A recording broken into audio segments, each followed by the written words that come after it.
Video all about metabolic stress. I'm recording this video to explain to you how stress manifests in different ways in your body internally.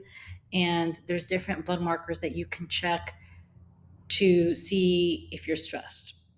I made a video talking about the perception of stress and how you want to be mindful of how you manage that because stress can affect whether or not you see progress in your physique, your health, and your mental well-being. Really, mostly physique. We're going to focus on that.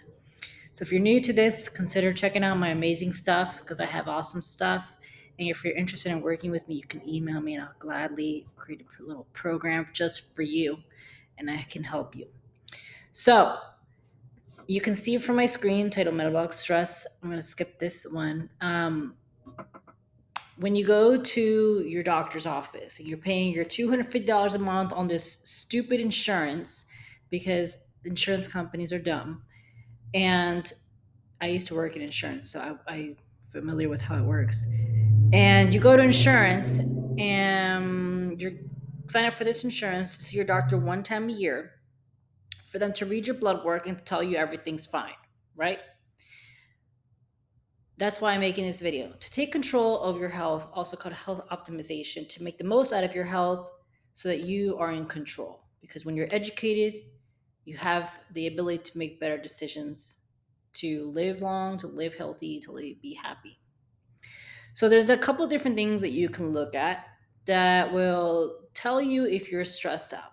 So you can get technically, you don't need to go through your insurance to get your blood work done. You can go and get it from Quest Labs, from LabCorp, from there's another one I forget. There's a new one I found that's really cool. I'll have the link somewhere on the screen or whatever,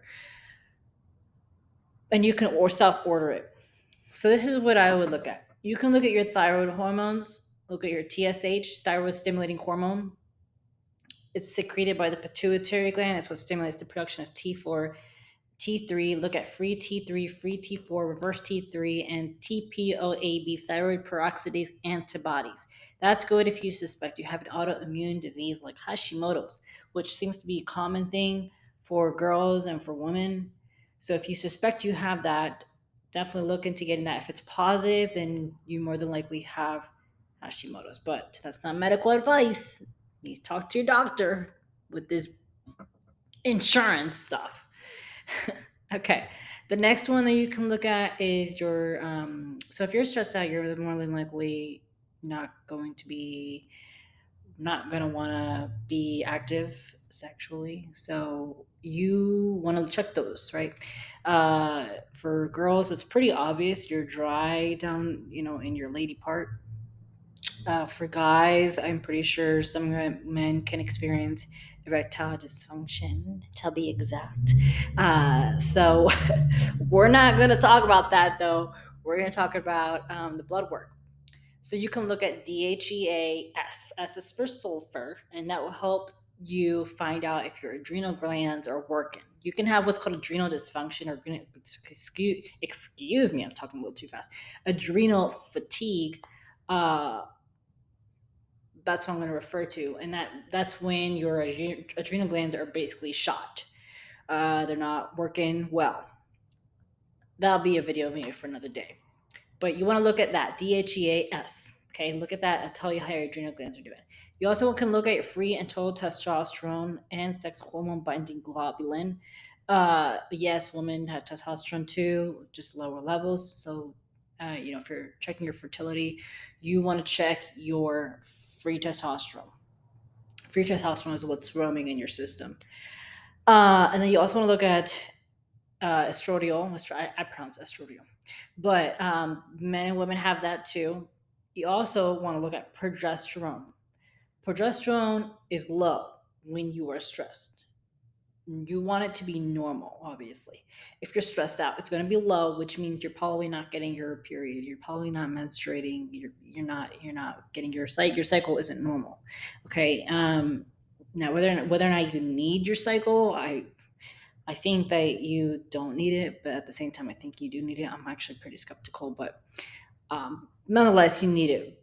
That's just how nature is. So you can check your progesterone levels. If you're not getting your cycle, you can trigger it to get come back with a product called chaseberry.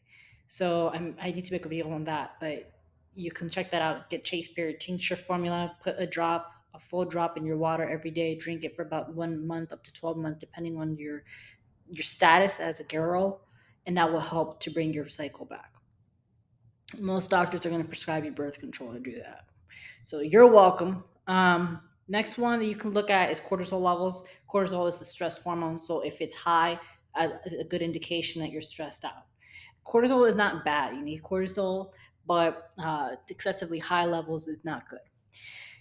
You can also look at your insulin resistant markers, which I made a video talking about insulin resistance and your markers for that.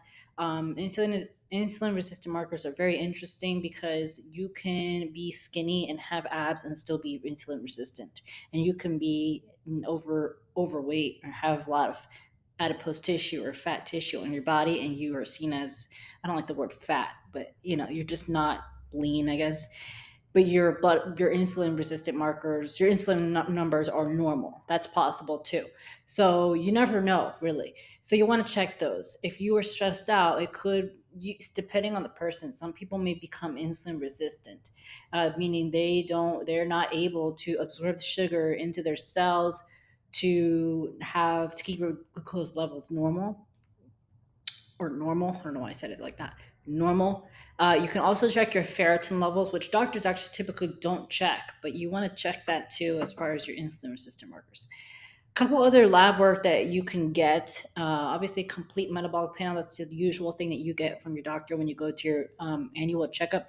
You can also look at your C-reactive protein. That will tell you mostly inflammation. So some people manifest stress in their body through systemic inflammation, meaning they start to experience inflammation. So they're not able to absorb nutrients very well, and which is not good, right? So you want to make sure you are leveling your body internally, and the way you do that is by eating nutritious food. But sometimes it's not enough to eat nutritious food because sometimes people can't absorb the nutrients. Okay, so, and that could be triggered because of high inflammation. So the way you can look at that, if you have a high inflammation, if you're inflamed, is to look at C-reactive protein. Okay, if you are a drinker, you like to drink alcohol, which I'm totally against, but whatever, do what you want. You're an adult.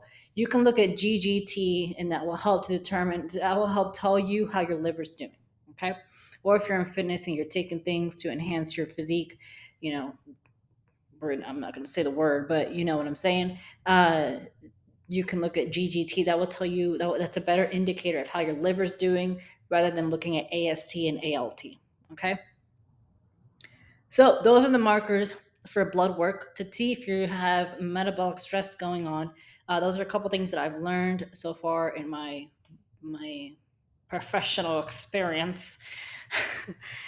I hope that that was useful. And if it was, please like the video and share it with somebody because it helps my page. I just helped you. Now it's your turn to help me. If you're interested in working with me, I will gladly help you and create a nice little program for you, a diet and training, and or any questions that you may have. Consider emailing me and check me out on Instagram for more information. Okay, that's it. That's all for the video. I will be writing about this on my Substack, which if you haven't visited, consider subscribing to that too to get amazing content. And I'll see you in the next video.